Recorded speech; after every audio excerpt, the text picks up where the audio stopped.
Yes guys, so we're back as promised. We're carrying on the YouTube. So obviously you've seen what happened previously.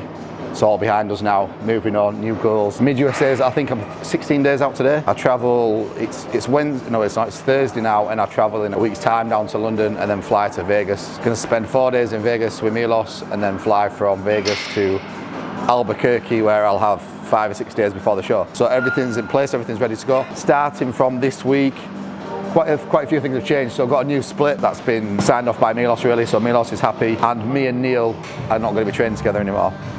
Nothing's happened, so I helped Neil all the way through his prep, flew up to Vegas with him for Olympia. He helped me with my prep, came to Ireland, you can see he was incredible there. But now physique-wise, Neil's going to be transitioning into his prep. I'm just going to be still in prep depending on what happens in this next showing, and I've got a lot of improvements to make in upper body. Neil needs to make lower body improvements. Neil's coach wants him to do more hamstrings, more back, more glutes. For me, I'm only going to be training legs every other week, so I'll train 6 days 1 week, 5 days the other. We're going to put the split up here, I'd imagine, somewhere there, Joe, for week 1, and then maybe the split down there for week 2. It's the same, just one on the Wednesday I'll train legs one week, and on the Wednesday I'll have a rest the other week. So 5 days training is going to be quite nice for me, and it's only 1 a day now as well, especially now we're getting deeper into a prep and we're trying to manage fatigue between shows. The second session near the end didn't really do anything in terms of keeping the delts and the arms fuller. We weren't seeing any improvements from, say, 3 weeks out from where we were 7 or 8. So taking that out makes sense.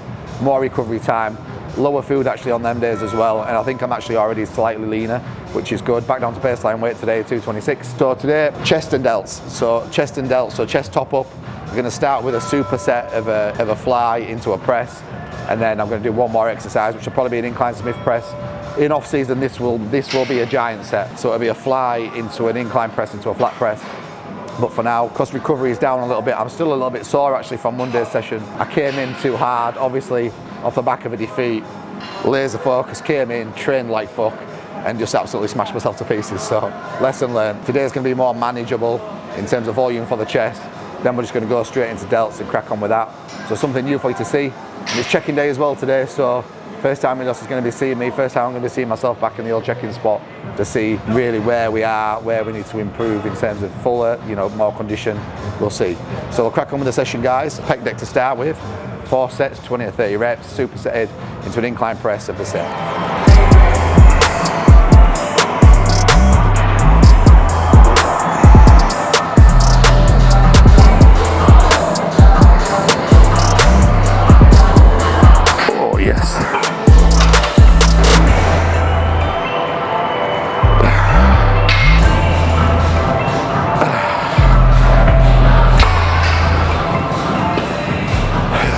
So the beauty of this split is, obviously you've seen it on the screen, I use this split with some of my clients, or a very similar split, where we're on the chest day on the Monday, we will hit chest with volume, basically at my principles. But when we come to do it on this session on the Thursday, we'll do it more top set, back offset loading. So we're hitting both through the week, especially guys who like to lift heavy. You get that stimulus from the beginning of the week, learning how to connect with chest properly, then you get to come in and shift a little bit of weight on the Thursday. So something potentially we'll do as we start to evolve the plan is maybe have a loading set to start, or just a pec deck and then a loading set and then a superset, but we'll see. So far today, just about getting as much blood in the chest as possible, moving the glycogen around from the high day into the chest.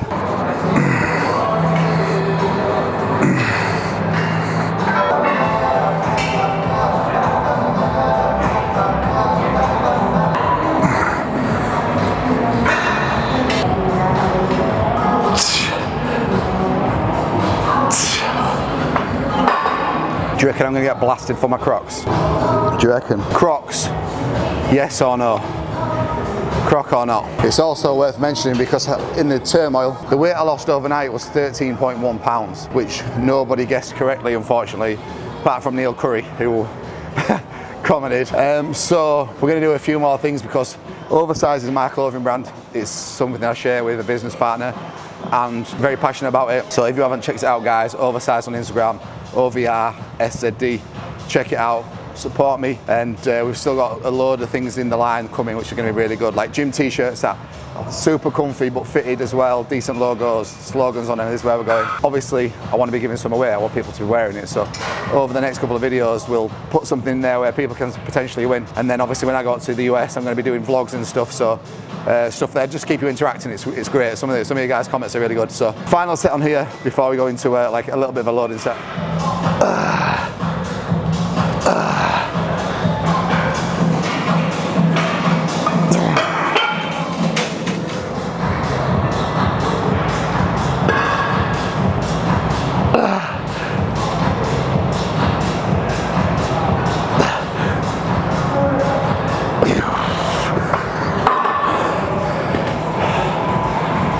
Really good. That's perfect. So exercise number 2, there'll be a lot of iron increases out, I call it, where I'll be altering the sessions as I go, and this session isn't reflective of what the session will be. Like I mentioned, recovery capabilities are quite low at the minute, especially off the back of 4 low days, around 9 pounds lost in them days, just back down to baseline. So I'm going to use the flex leverage. If you've used one of these before, you'll know how good they are, but you'll also know how fucking heavy they are. Very humbling, and that's why not a lot of people in the gym use it, because 3 plates on here is heavy, and that's 3 plates total, not 3 plates aside. So I'm going to give this a go, and then we're going to go into a high incline press, which is going to start tying upper chest into delts as well. So moving away from, basically we're going from mid chest to upper chest to as high as possible, including delts in the first bit of the session, and then we'll just basically go into a lot of lateral raises, followed by some rear delts. But good start so far. Hopefully this feels as nice as it used to, and we'll get cracked on.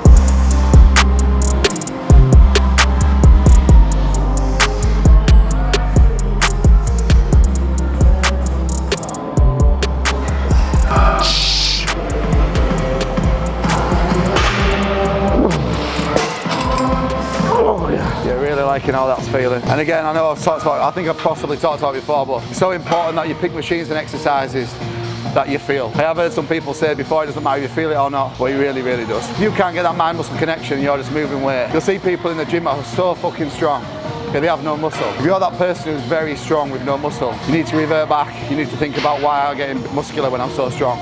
And the answer is you're not using the muscle. You're not recruiting muscle tissue, you're not recruiting muscle fibers. So find something where you can recruit muscle fibers and then get strong at it. But not strong at a rate where you lose the feeling. Strong at a rate where every single rep you still got that feeling. And that will take time, it will take years. And that's why you see people who have been training for 20 years, 15 years, who are very strong. People who have been training for 2, 3, 4 years, who are lifting the same loads as these people. However, there's a massive difference in how the person who's been lifting for a decade and the person who's been lifting for 1 or 2 years is performing that exercise. So if you're that person who's very strong with not a lot of muscle, think about why. High incline Smith press. So with this exercise, like I've just mentioned, we're trying to recruit upper chest and delts. So this full top line here. And what you'll see people typically do is as they come down, their elbows will come back.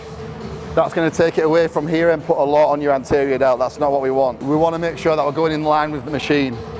So your elbows want to be pushed in front of you, but you don't want your wrists to be like that. Almost grip, and then force your elbows forward, chest up, push your elbows forward as you come down until you get the stretch. And then when you're at that point there, force up. We're never doing this. We're always doing this, chest up. Take the load, set scapulars back, chest up, drag elbows forward until you feel the stretch. Drive out.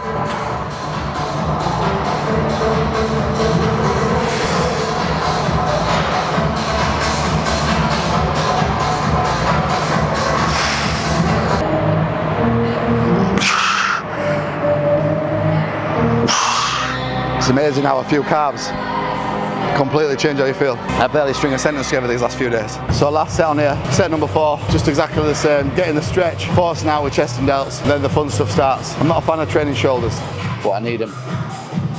More shoulders, more chest, more arms, more back. That's what they want. That's what we'll give them.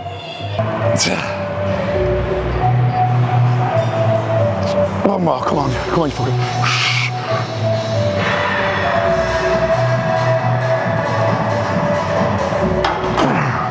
What you're saying to Joe, the judge at the Island show was American, the head judge. My worst luck, if I turned up to Mid-USA's and he was doing that show, I'm going to have to try and find out who he is, who the head judge is.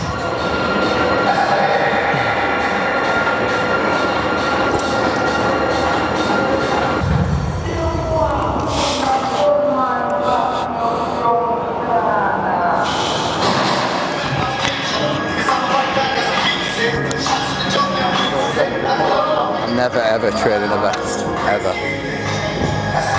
So this is for what, not Instagram whatsoever. YouTube. Condition seems to be back. Just need to display it on stage a little better. You can tell the dryness there. There's not a lot to come off that, I don't think.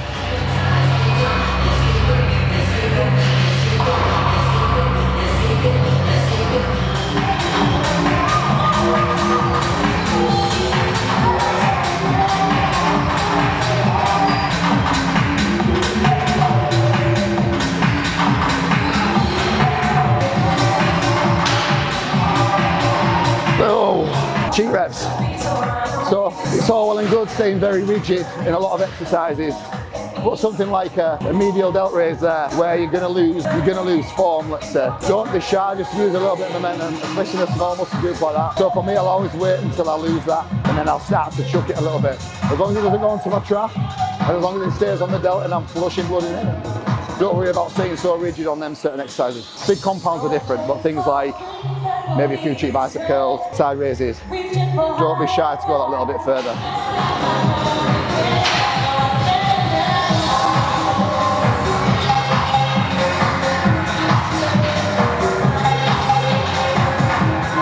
Oh, and it's that whole picking exercises what you like, what I just mentioned before. This session I've pretty much gone through every single exercise which I know I connect best with.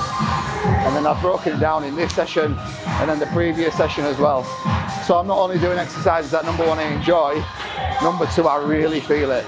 Every single rep, every single set, I'm coming out of it feeling like I've done something productive and not second guessing myself. So again, go through your program. If there's some exercises in there that you think are suboptimal, in the wrong order, always speak up to your coach, always say, you know, this exercise is potentially making me worse on this exercise, and I'm not getting out of a lot of this exercise when I get more out of that exercise. And just really trying to place and pinpoint where you're going to get the most out of your session for you personally as an individual. So now for me, I'm going to move on to a little bit of a single arm isolation. I'm only going to do 2 sets on it. Something a little bit different which I'll show you before we go into a heavy compound move or a heavier lateral raise. So I actually stole this from Mike Van Wick. I think I stole it from him. I saw like a 3-second clip of him showing a guy how to do it, and I've sort of just tried to find it what I think it is. It's a really good initiation exercise if you're looking to put your medial delt and you're struggling. 45-degree bench or one lower. Your weight on your other arm, just let this arm drop, and then we're looking to point the back end of the dumbbell towards 2 o'clock with your trap down. Come down but don't let the tension off. Squeeze. Force it away from you.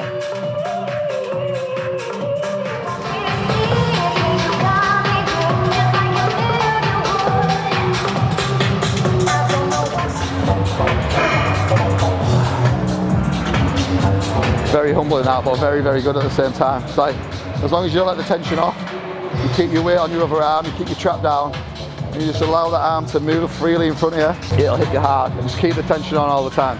You only need a very light dumbbell as well, 2, 4, 3 kilo, not a lot. So I need to do some rear delts, and I also need to do the prime lateral raise. So the prime lateral raise is upstairs, alongside my favourite chest machine. So what I'm going to do, I'm going to do rear delts now, and then I'll go upstairs, do the prime to finish. A few pumps on chest before I go and see Neil off to my check-in. So I'm nice and full. How long have you training? About 2 years. Yeah, started about 2 years ago. Well, technically, I've only been bodybuilding 5 years. So, well, I suppose it was 2.5 times more than. When I'm in off season, what I used to do is, actually if I have normal clothes on now, you can't really tell that. You can tell I go to the gym, but no.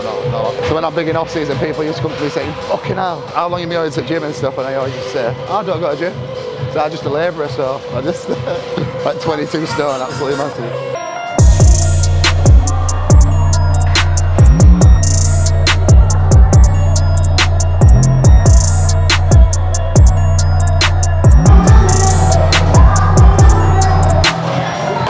Rear delt fly. Some people struggle with this and some people can be quite trap dominant. One thing that we want to try and do is almost lean into the exercise so you're not coming back like this. Once you're in this position, what you make sure you want to do is you want to be stretching. You want to try and stretch that out as far as you can. So you're not like this. You're really allowing that rear delt to be stretched, and then from the stretched position come out. Now some people like to keep their arms straight and some people like to have a kink in their elbow. It differs from time to time. Sometimes it feels good when it's straight. Sometimes I need a kink in my elbow, so depending on where you feel it the best, If you're coming back and you're just feeling trapped, you need to reset your shoulder down and your elbow down slightly, and then drive back. And if you are feeling in your trap, it's likely that you'll probably need a slight kink in your elbow. So all I'm thinking about when I'm here is rear delts fully stretched. From that stretch position, I'm dragging, and then I'm squeezing and nipping there. I'm forcing it in front of me, I'm stretching, I'm dragging and I'm nipping every time. Stretch, drag, nip. Stretch, drag, nip.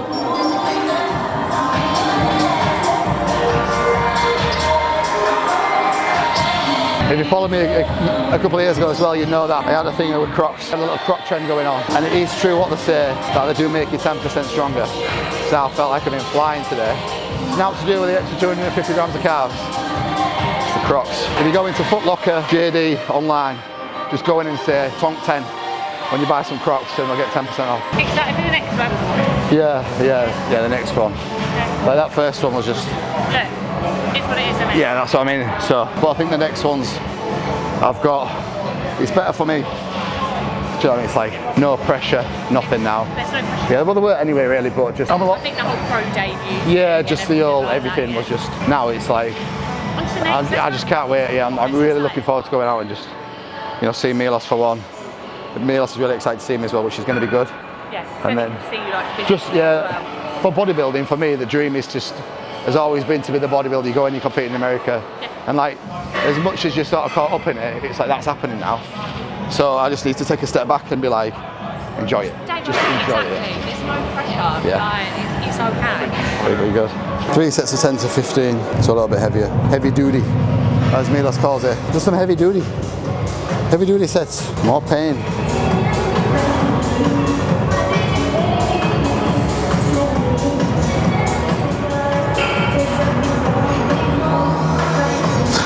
You may also think why am I going heavy or heavier on some of the stuff with a low rep range, and that's simply because on some exercises I just connect very well. So anything to do with quads I can lift heavy because my connection on that muscle group is phenomenal. Can't do that with chest or really any other upper body movement. I can my back, but it just doesn't seem to develop as quick as what it has been when we do high volume. Some guy was saying you need to lift heavier to become more dense because you're not big enough.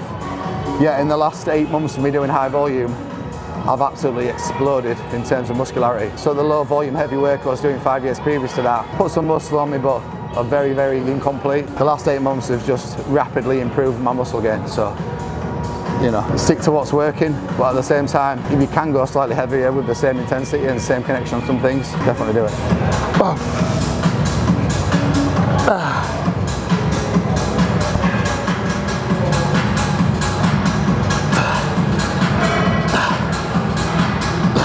Right, that's delts done, that's chest done. Just going to jump on Cybex Eagle and just get some blood back in my chest. And then check in. Apprehensive, because I feel like I'm a bit smaller, but I think that's just a confidence thing now, which is completely normal. But we just got to keep putting one foot in front of the other every day, doing what we know is right. Don't get distracted and present.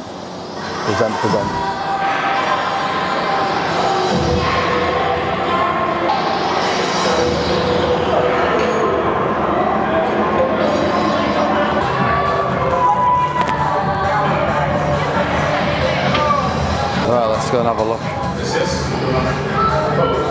just need to take time to check it for nails. Ready?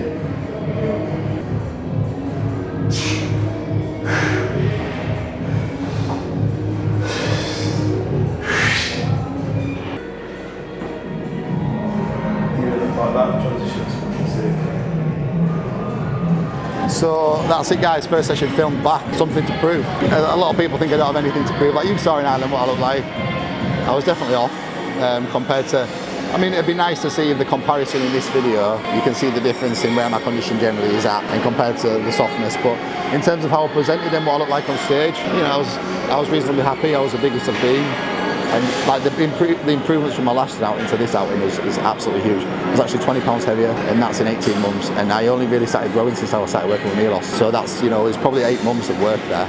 which is, you know, exciting for the next 8 months. It's just I've got to be careful not to blow a midsection out and things like that. But first session back in terms of the YouTube, and then we've got another session next week. Like I mentioned at the beginning, I'm going to fly out to Vegas Friday, so everything's going to be vlog style from then.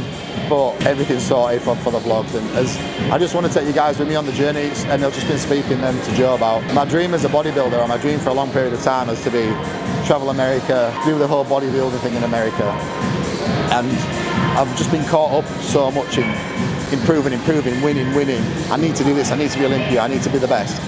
And then you sort of lose the sense of where you are. And one of my good friends, Oscar Young, he always mentions to me that, you know, you need to be present in the moment. And it sounds a little bit corny, a little bit cheesy, but appreciate where you are. Also, you obviously keep working hard, but that's a non-negotiable. Every day I get up, I do what I need to do with 110%. Like, you know, people say everybody works hard, but you know, that's the hardest thing for me, working as hard as I do and not getting any gratification for it yet. As we move forward, basically from this next week, it's just a case of the training like you've just seen. Got a high day today, arms tomorrow, which is a low day again, a moderate day on back, and then from there again we're just going to hit a few more low days, and then I should be out to Milos. I'd probably say 224 pounds. I'm 226 this morning. A couple of pounds, £3 potentially lighter, leaner, and that's going to leave me in a very good place for him to see me and just get his opinion on it as well. Going to be training at Torture Gym in Las Vegas, and also, you know, ideally hoping to hook up with a few judges out there, put myself in front of a couple of judges before I go, and just see if they can give me any pointers. And Milos says to me, he said, as soon as you're known, you'll do well. So basically in the bodybuilding world, and this is, you know, off the cuff, like when you're known, you get looked at more. You're seen straight away, right? And the idea is me going to Las Vegas, me training with Milos, me on Milos's YouTube, Milos on my YouTube, Milos posting me when I'm looking sick in the gym with better shots than just him uploading it from WhatsApp. And then when I'm going to the stage, Jimmy Tonkinson to see me on the name, and then, oh, that's Milos's lad, let's have a look at him. And potentially just trying to put me at the front of the queue or further in front of the queue rather than just a number and a name. So a little bit of a tactical move there from me, but hopefully it'll pay off, guys. So also anything that you want to see, bang it in the comments, please. You know, I do get back to everybody, I do read everything. And also Instagram, you message me on Instagram, which is nice. So just keep it coming. Really enjoying it, really enjoying putting the content out there. And just let me know, I've got something special coming for you in America as well, which is food related. Something a little bit different from me, for me. But there's going to be, we're going to see what kind of American food you want me to eat. Usually after a show I have one meal and that's it, back to work. However, I don't think I'm going to compete for, it'll be a good couple of months actually if I'm going to carry on competing. So we're going to do the All-American Challenge where you tell me what you want me to eat and I'll go out there and eat it, basically, which I'm looking forward to, funnily enough. But I'll catch you next time, guys. Thanks for tuning in. If you are tuning in and you're not subscribed, please subscribe, please like. Let's keep it going. I'll speak to you soon.